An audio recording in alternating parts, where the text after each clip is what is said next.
आत्म प्रेम को देख करके मौन हो गए, कुछ निर्णय नहीं ले पा रहे हैं। कभी कहते हो कि लक्ष्मण को भेज दिया जावे, कभी कहते हो शत्रुघ्न को यहाँ रखा जावे, कभी कहते हो कि हमको वहाँ लौटाया जावे। भैया भरत, मैं आपसे ही पूछता हूँ, और गुरुदेव आप क्षमा करें, हम बालक हैं, बालक आपके सामने झुकाई कर रहा है, परंतु आप सबसे मैं पूछना चाहता हूँ, पिताजी ने मरते समय क्या कहा? क्या उनके वचन आपको याद नहीं? या भरत, हमारे पिताजी ने धर्म के लिए अपने प्राणों को त्यागा, उस सत्य धर्म के लिए, अपने वचन के लिए उन्होंने अपने प्राणों को त्यागा। उन्होंने वचन दिया था कि हम यहाँ 14 वर्षों तक वन में रहे, हम उनके वचनों को मान करके वन में आए। दूसरी बात कही थी कि आप अयोध्या का राज्य करें, तो फिर क्या आप पिताजी के वचनों को नहीं मानेंगे?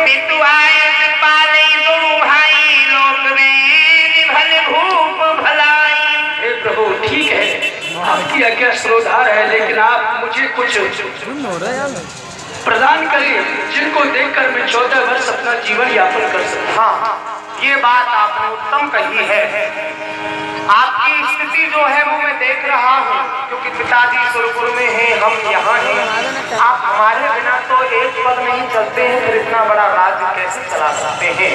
तो आपको अवलंब चाहिए जिससे कि आप अपना जीवन निर्वाह कर सकें, क्योंकि बिना राम के भरत कैसे, तो बिना राम के तुम कैसे राज्य कर सकते हो? तो आपको अवलंब चाहिए।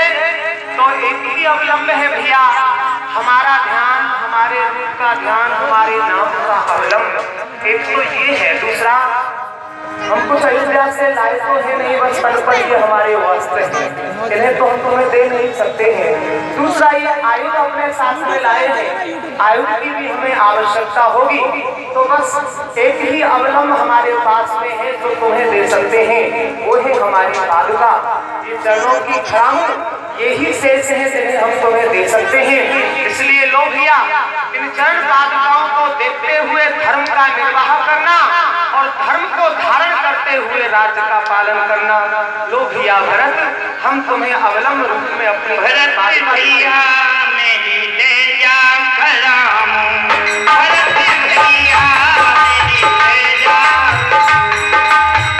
प्रभु गरी कृपा पारी, सादर भरत के मरे,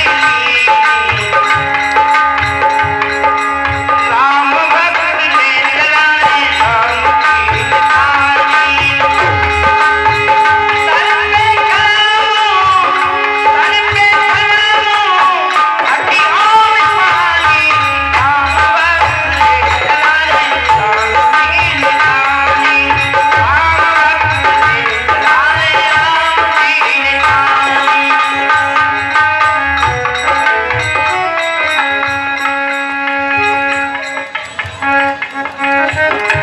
भरतलाल जी अयोध्या में पहुंच रहे हैं और भगवान प्रभु श्री राम जी के खड़ामों को स्थापित कर देते हैं। और प्रभु श्री राम ने देखा, अब इस स्थान का सभी अयोध्या वासियों को पता चल गया है, इसलिए अब ये तेरा राजमान है।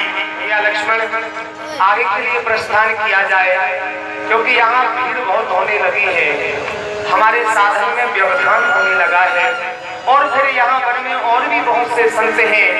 हमने सुना है यहाँ समीप में ही श्री अत्रि ऋषि विराजमान हैं, और सती अनसुईया जिनके नाम लेने मात्र से ही स्त्रियां जो हैं पवित्र हो जाती हैं, पतिव्रत धर्म का निर्वाह करती हैं, ऐसी सती के भी हम दर्शन करना चाहेंगे। आओ हमारे साथ।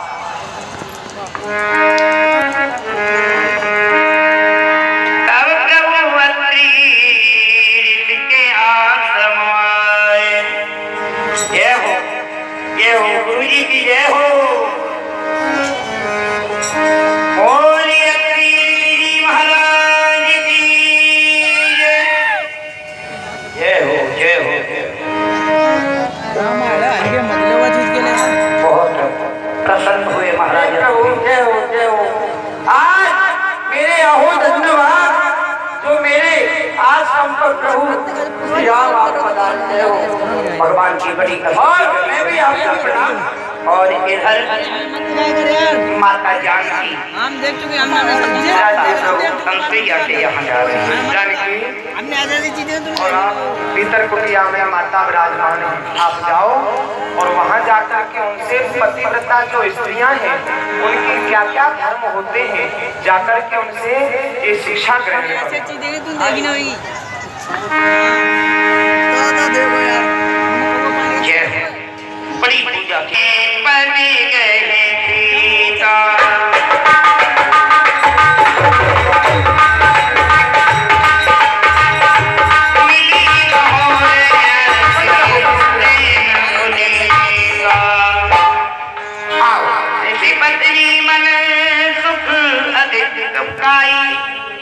आशीष दे निकट बैठाई।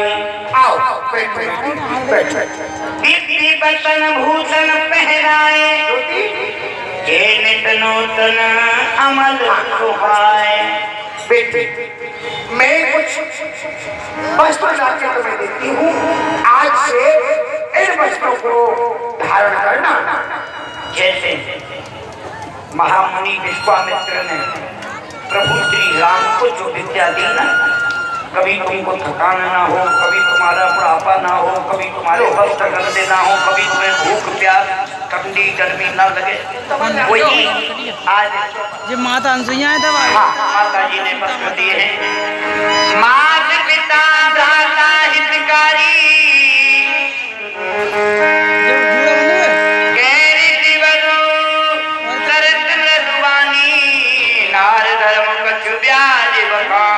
बेटी सीता, मैं तुम्हें कुछ स्त्रियों के धर्म बता रही हूँ, सूक्ष्म में तुम्हें बतला रही हूँ, यानी आज मात पिता भ्राता हितकारी मित्र प्रज सब तुन राजकुमारी।